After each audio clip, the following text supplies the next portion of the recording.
Welcome back to this week's episode of Research Fantasy's NASCAR DFS Breakdown, where I'm going to just bring you four of my favorite drivers. This week we'll be tackling the Toyota Save Mart 350, held at Sonoma. It's the first road course of the year. There's only two, so it's not like,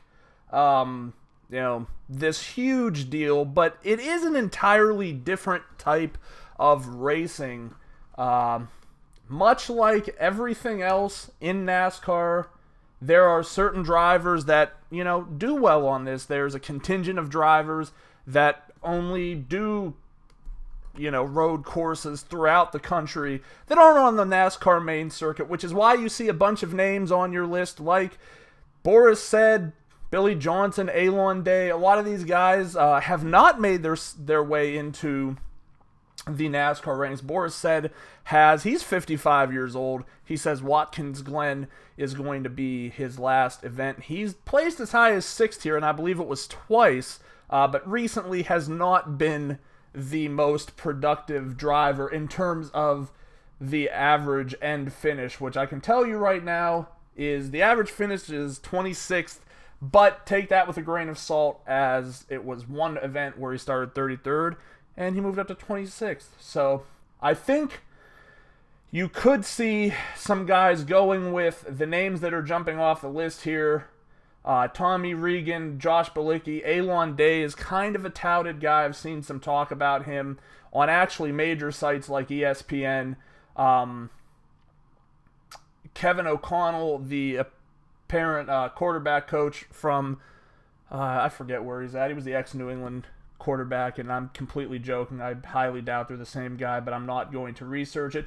Billy Johnson, interesting only because he's going to be driving in that number 43 card of Eric Almirola, and we've seen that car keep speed. Bubba Watson did well in it last weekend. While, you can't compare Pocono or Martinsville or Daytona, every track has an individual identity. It's just a fast car.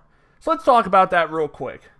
A lot of these guys like Bilicki, Regan, O'Connell, they're driving in cars that have similar styles to like Witt, Landon Castle, Matt DiBenedetto, Jeffrey Earnhardt, Gray Gaulding.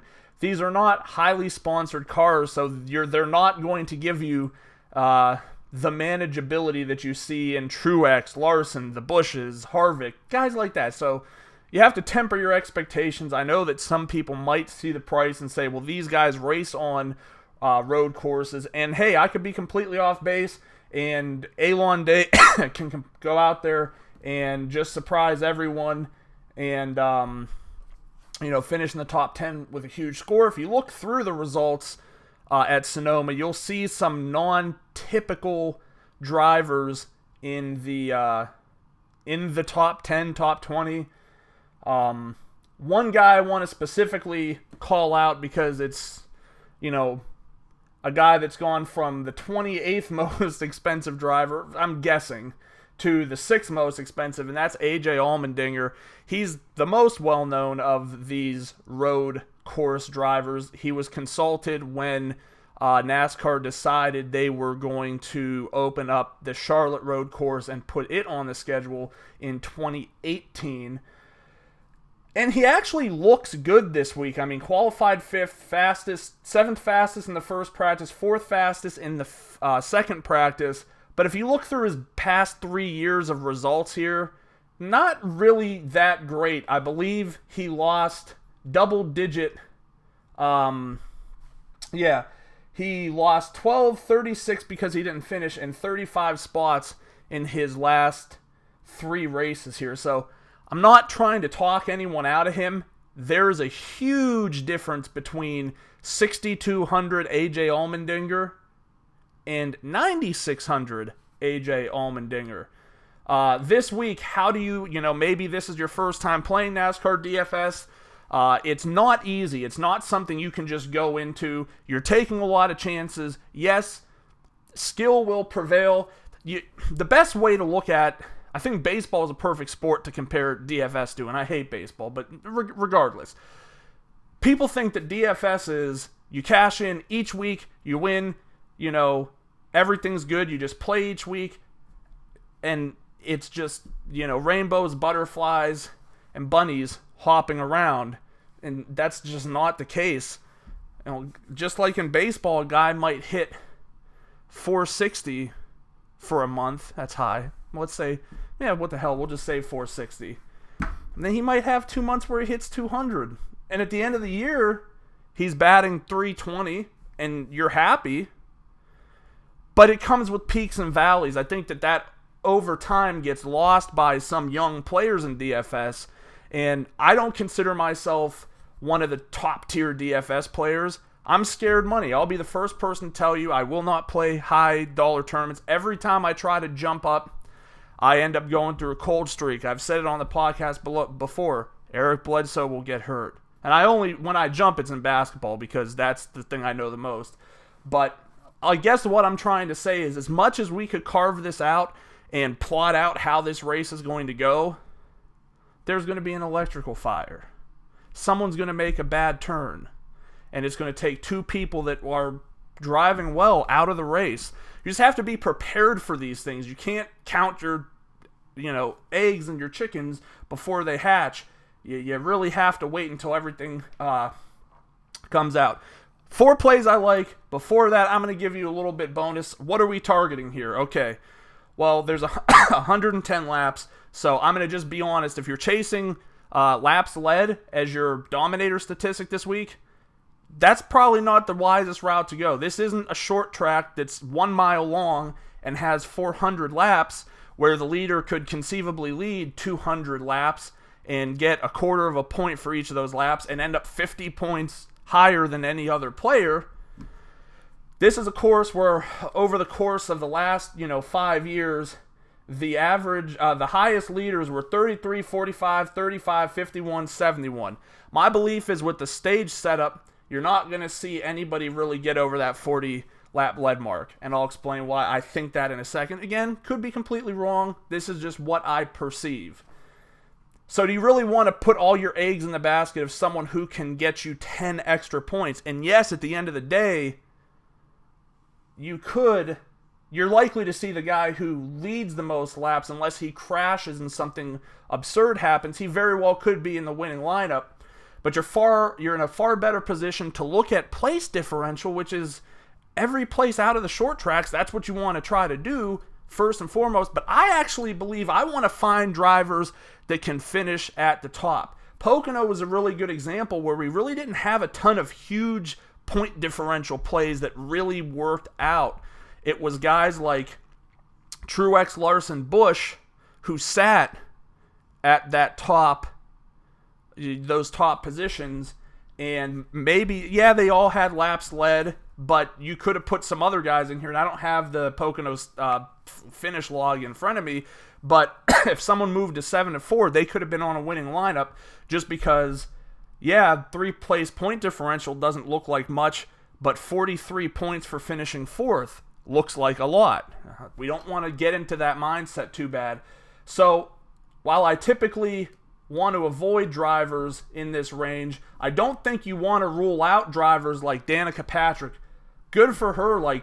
I have always scared to play her. Qualifies 6th, 13th fastest, 12th fastest in practice, and you can't hold practice as the litmus test because are you pressing? Are you pushing as hard as you can go? You're pushing as hard as you can go in qualifying because the closer you get to the front, the easier day you can have. You don't have to worry about passing 20 other cars. So Danica seems to have a strategy. She's confident. I'm scared as all hell that I'm considering playing her this week. Chris Buescher, same thing. Qualifies 9th. 6th fastest in the first practice. 13th fastest in second practice. The car is showing speed. These are 2 low-dollar cars. 6,200, 5,800. If they finish top 10, they're going to be an excellent point per dollar play, even if they fall 4 spots, 3 spots, 2 spots, whatever it might be. They're going to end up being a great point per dollar play. So I'm not ruling plays out like that, but I do have 4 drivers that I really specifically like this week. First and foremost, Kyle Larson. How in the world is this guy $9,300? Maybe aside from Martin Truex Jr., this is the hottest driver in NASCAR this year. If he's not winning, he's coming in second. He's pushing it hard. He knows what he's doing. Third time back to this track. First two results, less than stellar. On average, this is his third trip back. Average start, 4th. Average finish, 18th. That third race wasn't a very good one, but in the last two, it was average start, 4th. Average finish, 13th. So he's losing position, but I believe he's a new driver this year. He's driving with a set of skills like we've never seen him, and he's starting at the front. Let's take a pause right here with Larson to explain what I could see happening. Michael Waltrip, easily my favorite commentator in all of sports, and I'm a new NASCAR guy. The lure of DFS and the money and the growing niche sport that it was obviously brought my attention to it. I always thought of it as like a low-class sport, and I'm an idiot. I'm not afraid to admit it. This is some great stuff. It's been some of the more... the Sundays I've watched NASCAR, I felt more fulfilled half the time than watching the NFL. That's just real talk. I mean, it's been very good racing, excellent finishes, excitement. That's what you look for. Stage racing brings in a whole new dynamic to this thing. 110 miles, it's split up 25, 25, 60. Okay, so let's think. Waltrip says you're looking at about a 35-mile fuel window. It probably could get extended to like 38 to 40. You're pitting at 35 and you're not on empty. Like, that's the mentality. You could potentially get through the race pitting twice. The guys, it's actually going to have to be 3 times. It would have been 2 times when there was no caution or anything like that, because if you can make a 40 on a 110-mile course, do the math. You pit at 40, you pit at 80, and you finish racing. Well, here it's going to be a little bit different, I think. You have 25, 25, 50. Okay, so you're already seeing that aside from tires, if you're coming in, you're probably not going to need to in that first stage. But here's the thought process that goes along with that. If you're 14th back and you're not fighting for a stage point, your motivation is going to be to pit at the 22nd lap. You get fuel, you get new tires, and ultimately what's likely to happen is at that caution for the end of the first stage, those 10 to 14 cars who were fighting for those positions are going to pit. And this is a long track. You're talking a minute and 10 seconds, minute and 15 seconds here to do a lap. It takes 15 seconds, maybe 30 seconds total with the entry and all that. Point being, on a green lap caution, you're not losing any laps. So those people that pit at 22 before pit road closes will get back on the lead lap before the caution, meaning when all those drivers in the lead pit like I think they would, and like, well, let me just not even say me, like Waltrip thinks they would. He knows way more than I do. I don't want to perpetuate the fact that I'm brilliant enough to come up with these things, but if they pit at the cautions, now all those people that pitted at 22nd are going to be in the lead.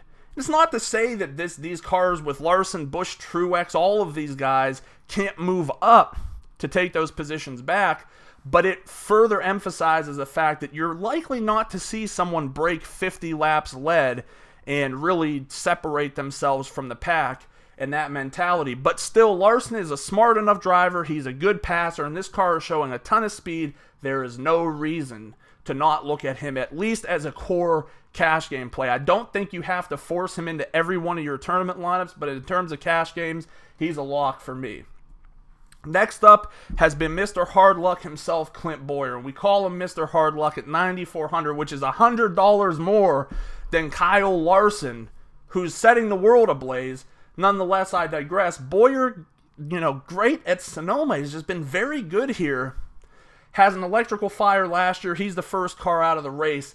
Finishes qualifying 13th, like 0.2 of a second more, and he's trying to fight for that pole position, but I believe it was Earnhardt that ended up pushing him out, and maybe it wasn't Earnhardt, but somebody pushed him out, so he's starting 13th. Like I said, great history here, including a win where he led 71 laps, and I believe he had the pole in that. Obviously, it wasn't a pole to go type situation, but I think the upside's there. 13th, you're not looking at a ton of points for place differential, but like I said, if he can get into the top 3, let's say, he gets 10 points, He's now over 50-some. You know you're picking up some fastest laps at that point as well. You got a 55-point driver here. Not a lot of guys who can touch that. I really like him. In fact, he's my pick to win this race. I just have this gut feeling that he's going to put all this crap behind him that's going on this year. Really like him.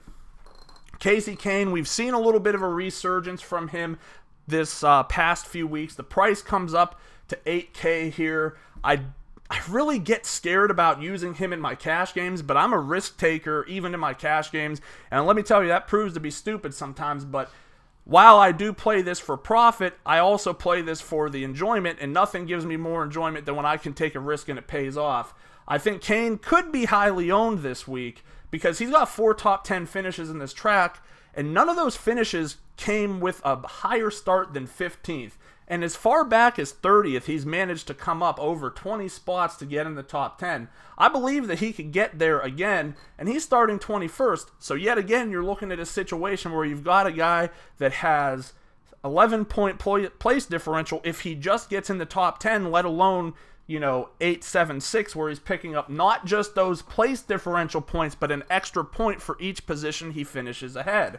I think he's a guy that could pretty easily crack 40 points this week if everything goes on script. A guy I don't mind putting in a lot of my teams. Wrapping things up, Matt Kenseth. Now, I didn't really have knowledge of Sonoma and how things would play out. So when I saw the pricing came out and saw him at $7,500, I said that has to be a misprint. This is one of the better drivers in all of NASCAR. It just seems silly to have him in a position where he's priced at $7,500. But yet, I look at his history, and he's been awful at Sonoma, just not good. He's just not good. I don't want to try to go into it any more than that. I looked at the stats.